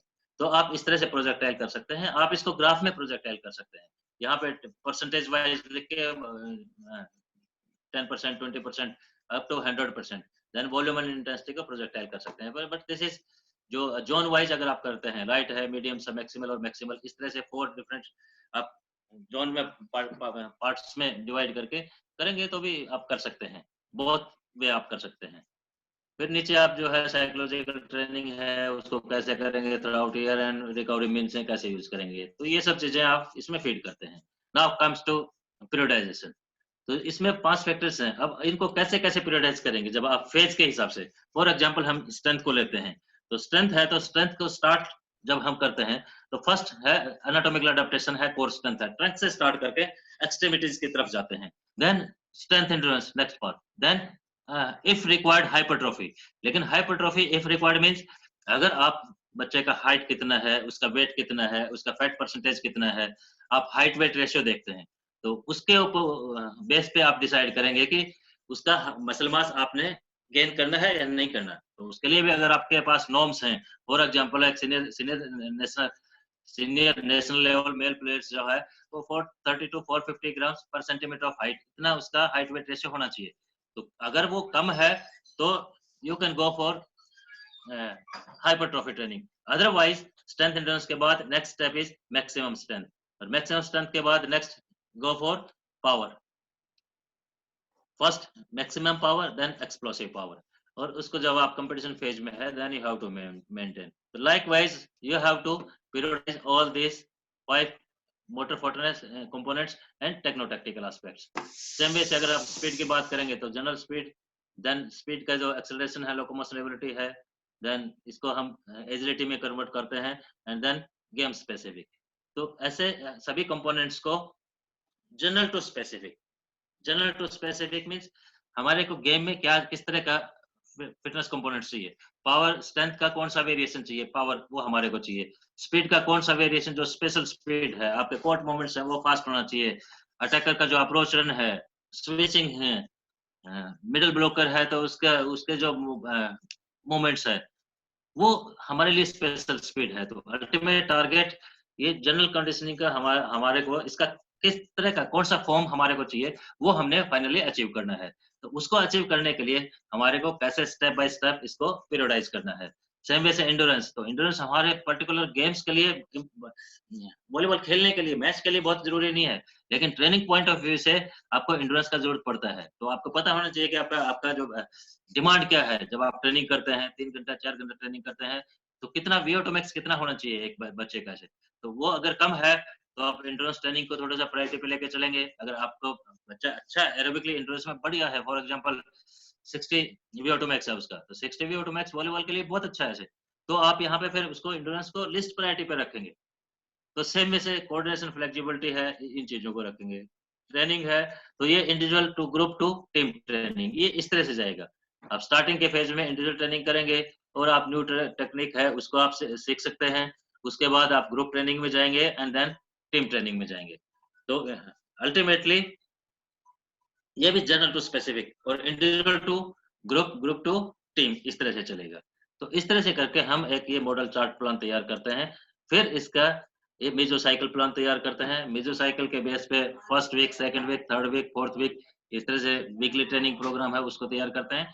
Then daily training session plan तैयार करते हैं एंड देन हम उसको एक जो हमारा फंक्शनल यूनिट है जिसके थ्रू हमने इस प्लान को एग्जीक्यूट करना है, और साथ के साथ इसको एनालाइज करते रहेंगे, इसको इवैल्यूएट करते रहेंगे, और अगर जरूरत हुआ तो इसको मॉडिफाई करेंगे। ऐसे अगर ये बहुत ज्यादा अच्छा नहीं तैयार हुआ, काम नहीं किया, कई बार देखने में प्लान ऐसे सिस्टमेटिक लगता है ऐसे, लेकिन ये क्या ये सूट करता है आपके प्लेयर को, वो that is more important.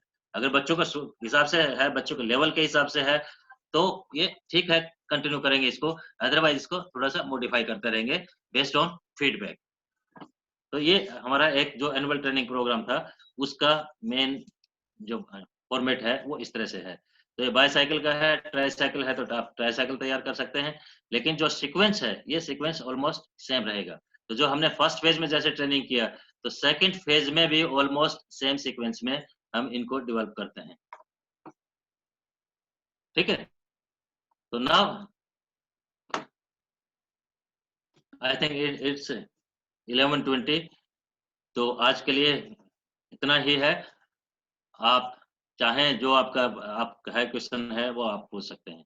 So thank you very much and question please.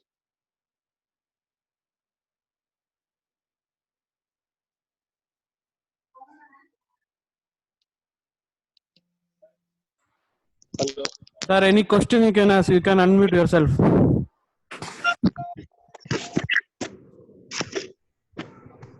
Hello. Hello. Hello. Sir, ask one by one, sir. Hello जी बोलिए। झगड़ा सर। हेलो। हाँ झगड़ा सर। हाँ जी बोलिए। सर अगर हमारे पास टाइम स्पेसिफाइड नहीं है कि 2 घंटे से ज्यादा हमारे पास टाइम ही नहीं है फुल टाइम में बच्चों के पास, तो कौन से टाइप की ट्रेनिंग उनके लिए अच्छी रहेगी? वो तो टाइप ऑफ ट्रेनिंग तो उसका लेवल क्या है उसी हिसाब से डिसाइड होगा, लेकिन जो आपके पास कितना आवर्स का क्या आपके पास 2 आवर्स है या 3 आवर्स है, तो बच्चे का जो लेवल है उसके हिसाब से फिजिकल कंपोनेंट्स को आपने डेवलप करना है, इस तरह के टेक्निकल डेवलप करना है, बेस्ट क्या रहेगा वो सेम रहेगा। ट्रेनिंग करते हैं सर ये डिसाइड करते हैं। सर हेलो बोलिए। सर ये सारी जो ट्रेनिंग से ये क्या हमको ईमेल पे मिल सकती है क्या सर? हाँ, ये पावर पॉइंट जो है ये आपको मिल जाएगा, आप यहाँ ऑफिस में सबमिट कर देंगे, क्योंकि ये एक रनिंग इंप्लीमेंटेशन ये बहुत वास्ट टॉपिक है, तो काफी बड़ा है, अपने डॉक्यूमेंट्स तैयार करने हैं, उसके लिए है। इसका मैं आपको पूरा पीपीटी तैयार करके दे दूंगा जो प्लानिंग है।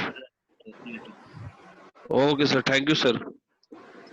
along with this motorcycle plan and short term planning, तो एक हाँ। पूरा साल का प्लानिंग था। फॉर एग्जांपल आपने कोई इंटरेस्ट रेट लगाना है, लगाना है, 2 महीने का कैंप है, 3 महीने का कैंप है, ये how to different way short term planning कैसे करेंगे उसके लिए I have some samples examples. तो हम south centre office.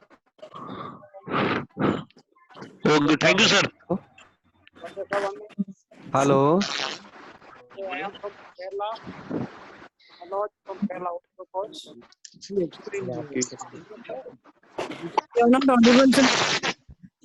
Good morning sir. Morning जी।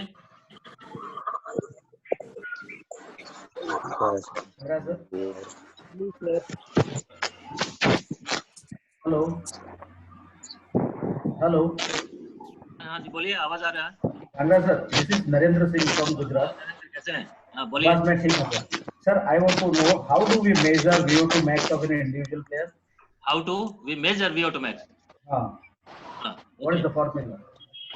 तो ये है कि ये आप लैब टेस्टिंग के हो सकता है। फिजियोलॉजिक लैब है, उसमें बाइसाइकिल कर सकते हैं। अगर जहाँ लैब की सुविधा नहीं है, आप test for example Cooper test है, 12 मिनट्स रनिंग है, 12 मिनट्स रनिंग में कूपर टेस्ट कैलकुलेट कर सकते हैं कि बच्चे का वेट कितना है, 12 मिनट में कितना डिस्टेंस करता है। तो एक पर्टिकुलर फार्मूला है कैलकुलेट करने का, अगर आप उसमें फीड करेंगे। Hello good morning sir. आप बीप टेस्ट है, बीप टेस्ट के थ्रू VO2 max को कैलकुलेट कर सकते हैं। तो VO2 max को कैलकुलेट करना फील्ड टेस्ट के थ्रू भी कर सकते हैं, लैब टेस्ट के थ्रू भी कर सकते हैं, पॉसिबल है। Thank you very much. Hello good morning sir, this side Priyesh speaking from Uttar Pradesh. Shridan sir is asking. Shridan sir is talking. Hello. Good morning sir. Hello. Good morning, Mr. Jangra. Good morning Hello. Sir, बोलिए। कुछ नहीं, I want to ask one thing because you said about the federation of meso, micro, and macro. I want to know that we have universities. Many universities are there. They have only 21 days training. How we can start 21 days, and what kind of things we can inject to develop the performance in the higher level? Because we have only 21 days maximum with our university team. Please explain that for me. Thank you. Okay 21 days training. Okay आप अब ये चीज देखेंगे कि 21 days training can you develop any of the motor fitness components, कोई किसी को नहीं कर सकते। आप क्या कर सकते हैं 21 डेज में, आप जो इंडिविजुअल प्लेयर है उसको एज ए टीम तैयार करना है। तो इंडिविजुअल प्लेयर्स आपके पास है, उसको एज ए टीम तैयार करेंगे तो मतलब मेन बेसिकली आपका जो टीम ट्रेनिंग है उसके ऊपर आप वर्क करो। तो ये 20 डेज ट्रेनिंग आप जो टेक्निकल एस्पेक्ट मैक्सिमम देंगे, ग्रुप ट्रेनिंग करेंगे एंड टीम ट्रेनिंग करेंगे। एक चीज जो फिटनेस कंपोनेंट्स है उसको आप मेंटेन करके रख सकते हैं कि मेरा फिटनेस लेवल क्या है, उसके हिसाब से आप once in a week, for example हम स्ट्रेंथ लेंगे तो once in a week strength का ट्रेनिंग लगा लेंगे, क्योंकि वो भी किसको लगाएंगे, जो ऑलरेडी स्ट्रेंथ करता है उसको लगाएंगे। अगर जो बिल्कुल ही स्ट्रेंथ नहीं किया है उसको अगर आप एक ट्रेनिंग सेशन भी देंगे तो वो भी आपकी परफॉर्मेंस को डाउन लेके आएगा सर। तो विद इन 21 डेज जो आप कंपटीशन फेज का वर्कआउट है, कंपटीशन फेज का जो वर्कआउट है जस्ट बिफोर कंपटीशन, वो आप मोटर फिटनेस कंपोनेंट्स को नहीं डेवलप करेंगे। मैक्सिमम जो आपका वर्कआउट है टेक्नो टेक्निकल एस्पेक्ट ट्रेनिंग से related, that may be some the form of group training and team training. So as a team लेके चलेंगे तो I'm calling from Kerala. Thank you, sir.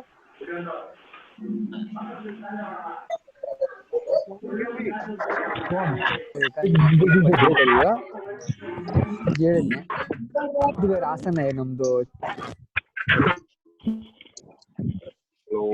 Good morning, sir.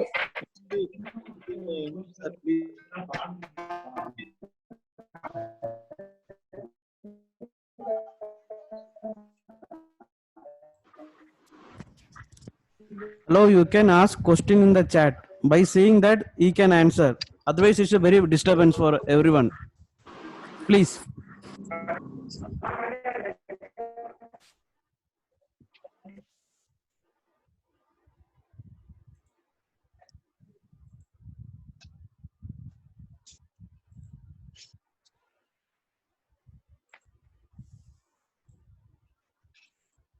Hello. Sir, Ajay sir. Yeah. Sir, tell them to ask in the chat, sir, questions. Then you can easily answer. Otherwise, you confuse who is asking to you. Hello. Hello. Can you hear me? हाँ जी जी बोलिए. Hello. Hello. हाँ जी बोलिए. Sir, tell them to ask in the chat questions. Okay. Then easily you can answer it, sir. Hello dear participant, आपका जो भी question है वो आप जो चैट बॉक्स है उसमें जाके आप अगर लिख देंगे तो उसका मैं आंसर दे देता हूँ. तो इंस्टेड ऑफ करने के आप जो चैट है उस चैट के थ्रू आप शेयर करेंगे.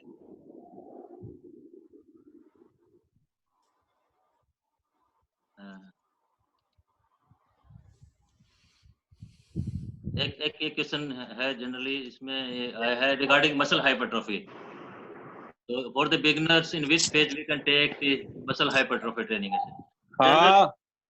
मसल हाइपरट्रोफी ट्रेनिंग जो है वो हम प्रिपरेटरी फेज में लेते हैं. अगर हम स्ट्रेंथ को देखेंगे कि कैसे प्रियोरिटाइज करना है, तो स्ट्रेंथ एंड्योरेंस के बाद हम देखते हैं कि अगर हाइट वेट रेशियो ठीक नहीं है, then we will go for muscle hypertrophy training and then will go for maximum strength training. तो ये जो प्रिपरेटरी फेज है उस फेज का पार्ट है muscle hypertrophy training.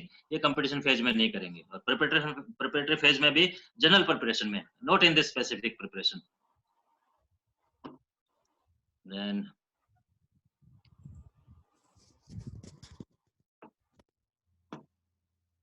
the next question is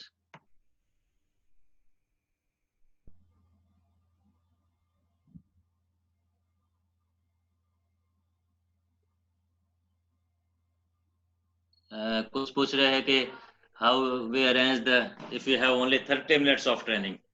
तो 30 मिनट्स ऑफ ट्रेनिंग है तो 30 मिनट्स ऑफ ट्रेनिंग मतलब आप बहुत बिगनर्स 10 11 12 साल के बच्चे भी लेंगे तो एटलीस्ट जो है डेली 1 आवर्स ट्रेनिंग आप उसको दे सकते हैं. तो 30 मिनट का अगर आपका ट्रेनिंग है तो आप क्या कर सकते हैं 30 मिनट में. 30 मिनट में तो आप वार्म अप करके भी नहीं कर सकते. तो डायरेक्टली अगर आप बहुत छोटा लेवल बच्चा लेवल है तो आप बहुत हाई इंटेंसिटी का वर्कआउट ना करते हुए तो लो इंटेंसिटी के जो टेक्निकल एस्पेक्ट है, फॉर एग्जांपल कोई वॉलीबॉल स्टिक पास का ड्रिल्स है, कोई बॉल ट्रेनिंग के ड्रिल्स हैं, जो जिसको बहुत ज्यादा वार्म अप का भी जरूरत नहीं है. अगर आप कोई हाई इंटेंसिटी का वर्कआउट करेंगे तो आपको एक अच्छा वार्म अप चाहिए से. तो वार्म अप चाहिए तो उसके लिए आपके पास टाइम होना चाहिए से. तो 30 मिनट्स के टाइम में अगर आपने कोई वर्कआउट देना है स्पेशली छोटे बच्चों को ऐसे, तो कोई भी लो इंटेंसिटी का वर्कआउट है जो टेक्निकल ट्रेनिंग है उससे रिलेटेड है, आप उसको ऑर्गेनाइज कर सकते हैं. जैसे जनरली स्कूलों में जो मिलता है कि स्कूल में 45 मिनट्स पीरियड होता है पीटी पीरियड. तो 45 मिनट्स पीटी पीरियड में आप क्या कर सकते हैं, तो एक लाइट सा वार्म अप करके आप उनको टेक्निकल ट्रेनिंग दे सकते हैं.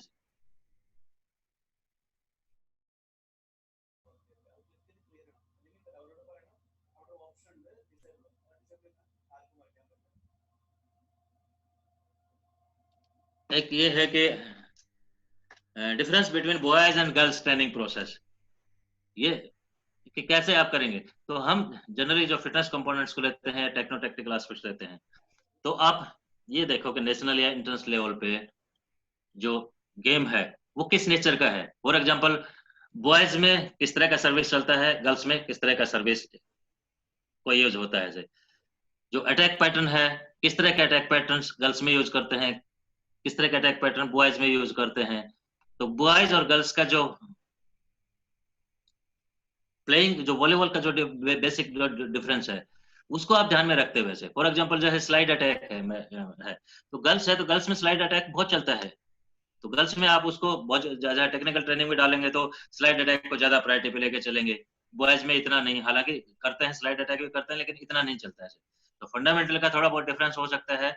सेम वे से कंडीशनिंग का, तो कंडीशनिंग का है तो आप उसको अगर गर्ल्स का कंडीशनिंग करवाते हैं तो ऑलमोस्ट जो बॉयज का कंडीशनिंग होता है सेम फेज वाइज, क्योंकि उनका स्ट्रेंथ लेवल डिफरेंट होता है. तो इसलिए आप जो लोड डायनेमिक्स है वो डिफरेंट रहेगा. अदरवाइज जो पीरियडाइजेशन के हिसाब से ये सेम रहेगा, चाहे बॉयज में है चाहे गर्ल्स में है. तो पीरियडाइजेशन सेम इसी सीक्वेंस में चलेगा. लेकिन उनके पोटेंशियल को ध्यान में रखते हुए आप उनको फिजिकल ट्रेनिंग देंगे, और जो गेम का नेचर कैसा है उसको ध्यान में रखते हुए जो टेक्निकल ट्रेनिंग है उसको आप ऑर्गेनाइज करेंगे। तो जो मेन जो कंपोनेंट्स हैं उसी उसी रेशियो में आप उनको इम्प्रूव करेंगे।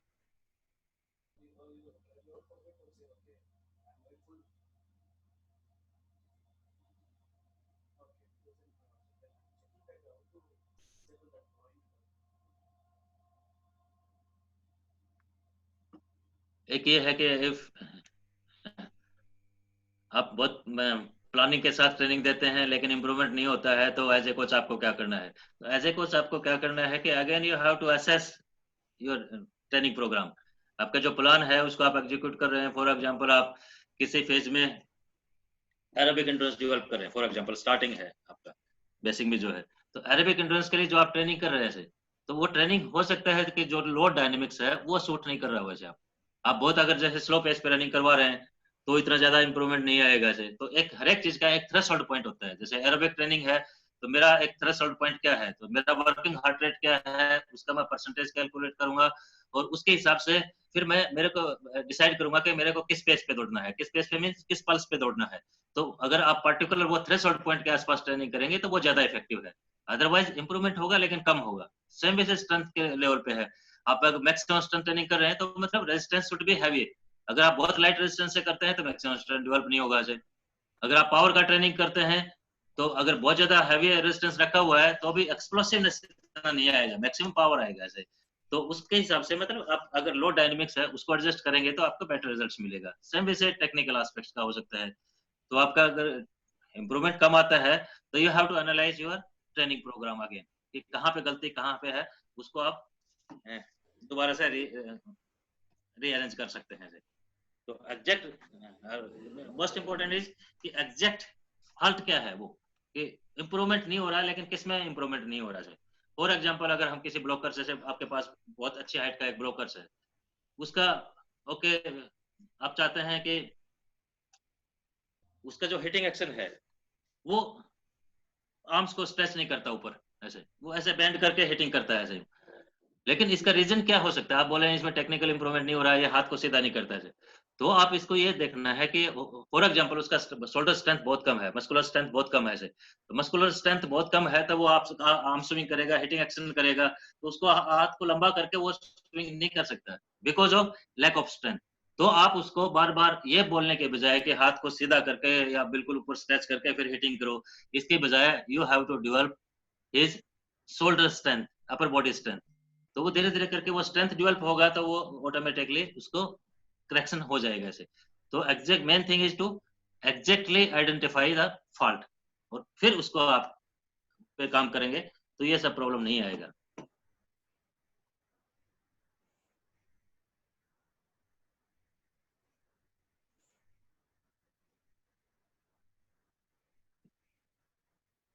एक ये बोलते हैं what is difference between the developing maximum strength and power.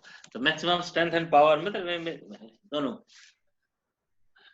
Strength के डिफरेंट फॉर्म्स ऑफ स्ट्रेंथ है ऐसे, या डिफरेंट टाइप्स ऑफ स्ट्रेंथ हम बोल सकते हैं। तो when we deal heavy resistance तब हम बोलेंगे जो जो हमारे को नेचर ऑफ स्ट्रेंथ मिलेगा वो मैक्सिमम स्ट्रेंथ मिलेगा। लेकिन जब हम स्ट्रेंथ और स्पीड को कॉम्बिनेशन से लेके चलते हैं तो हमारे को जो आउटपुट मिलता है वो पावर मिलता है ऐसे। तो ये डिपेंड करता है कि दोनों में स्ट्रेंथ और स्पीड को आपने किस रेशियो में डील किया है। जितना हैवी रेजिस्टेंस के साथ आप अगर ट्रेनिंग करते हैं तो आपको मैक्सिमम स्ट्रेंथ मिलेगा, जितना आप उसमें स्पीड को डोमिनेट करेंगे तो आपको स्पीड डोमिनेटिंग पावर मिलेगा। जी अंकुश।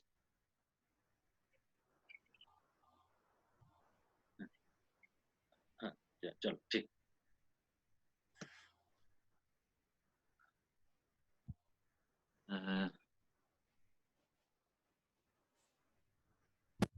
बहुत सारे लोग पीपीटी मांग रहे हैं तो हम आई विल सबमिट जो आज किया है ये भी, प्लस जो प्लानिंग एंड फेडरेशन से रिलेटेड जितने भी जो मेरे पास अवेलेबल है मैं सबमिट कर दूंगा, तो आप वहां से साउथ सेंटर से ले सकते हैं इसे।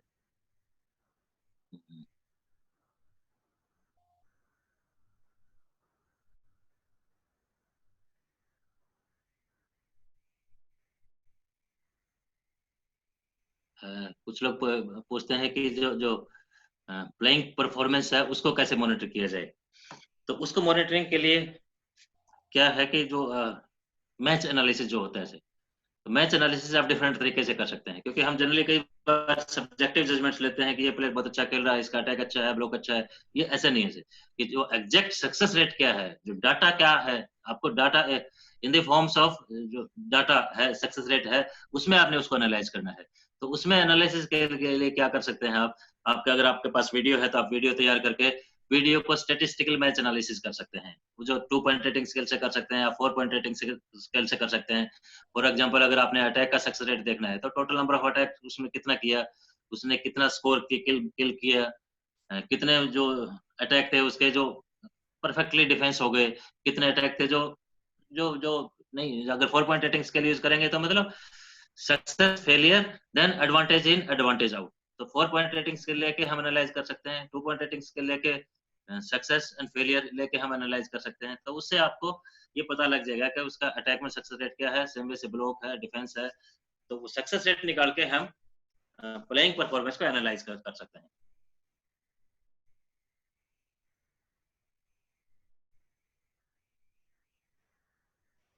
And then how to calculate percentage of total numbers of hours। तो टोटल नंबर ऑफ आवर का परसेंटेज कैलकुलेट, जनरली जो परसेंटेज कैलकुलेट करते हैं, फॉर एग्जांपल आप 10 आवर्स ऑफ ट्रेनिंग है, अब 10 आवर्स ऑफ ट्रेनिंग में आप 40% कंडीशनिंग को देते हैं, तो 10 का 40% कैसे होता है। अब आप 4 आवर्स से 10 में 10 का अगर 40% निकालेंगे तो 4 आवर्स है, तो 4 आवर्स ऑफ ट्रेनिंग आपने उसको देना है। तो परसेंटेज जो नॉर्मल परसेंटेज कैलकुलेट करते हैं उसी तरह से वो आवर्स का परसेंटेज कैलकुलेट कर लेंगे। तो ये मेजो वाइज कैलकुलेट कर सकते हैं आप, पूरा फेज जो है, प्रिपरेटरी फेज है, कंपटीशन फेज है, फेज वाइज आप कैलकुलेट कर सकते हैं।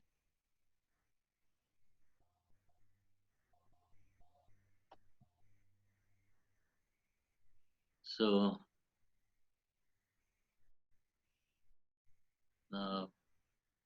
maximum participants are asking for PPT.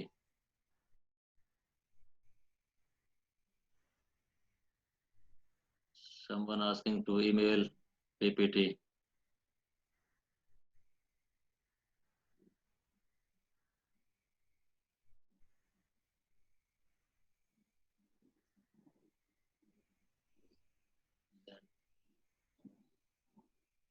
Most of them are asking PPT.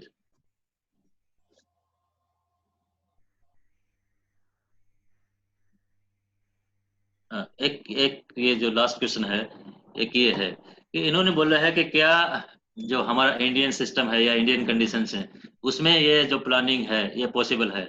Of course possible है, पॉसिबल। जब आप, ठीक है, आप जिस तरह का बच्चा आपका पास आता है, फॉर एग्जांपल एक ट्रेनिंग सेशन के लिए आता है, मॉर्निंग में नहीं आ पाता because of schooling, evening session attend करता है, तो इवनिंग सेशन बच्चे का लेवल क्या है, फॉर एग्जांपल 2 आवर्स और 2.5 आवर्स आपको एक सेशन है, तो उसके हिसाब से आप कैलकुलेट करके अकॉर्डिंगली आप ट्रेनिंग कर सकते हैं। तो टोटल आवर्स आपको कम मिलेगा, लेकिन जो बच्चे का लेवल है, जो वर्कआउट है, फॉर एग्जांपल सुबह में आप कंडीशनिंग करते हैं, इवनिंग में स्किल कर सकते हैं, तो आप कंडीशनिंग को साथ में इवनिंग में स्किल्स के साथ लेके कर सकते हैं। फॉर एग्जांपल तीन वीक में 3 दिन आपने ट्रेनिंग करना है, तो हाफ सेशन आप 3 दिन, जैसे for example Tuesday, Wednesday, alternate day जो है 3 ट्रेनिंग सेशन हाफ आप स्ट्रेंथ के लगा दिए कंडीशनिंग पॉइंट ऑफ व्यू से, बाकी आप स्किल ट्रेनिंग कीजिए। तो अगर एक सेशन आपको मिलता है तो अकॉर्डिंगली आप, बाइफर्केशन सेम रहेगा, जो periodisation of motor fitness components है या स्किल है वो सेम रहेगा। आपके पास टाइम कम है या ज्यादा है टाइम, आप बच्चे के लेवल के हिसाब से हम डिसाइड करते हैं कि इसको कितने आवर्स ट्रेनिंग देना है। तो फॉर एग्जांपल अगर किसी बच्चे की पोटेंशियल है कि वो दिन में 3 आवर्स या 3.5 आवर्स ट्रेनिंग कर सकता है, तो उतना अगर टाइम मिलता है तो बेस्ट है। लेकिन अगर आपको 2 घंटा ट्रेनिंग का टाइम मिलता है तो आप उस 2 घंटे को देखिए कि कैसे बेटर यूटिलाइजेशन हो सकता है। लेकिन जो उसका मोटर फिटनेस कंपोनेंट्स का डेवलपमेंट की बात है या टेक्नो टेक्निकल डेवलपमेंट्स की बात है, तो पीरियडाइजेशन सेम रहेगा, पीरियडाइजेशन में कोई चेंज नहीं करेंगे। टाइम कम हो जाएगा, आपको टोटल आवर्स है वो कम हो जाएगा। So thank you very much all of you। Thank you, sir.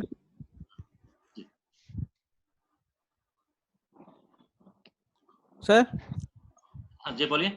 Rakesh sir. Over, sir. हाँ, and thank you very much. Thank you, sir. Thank you.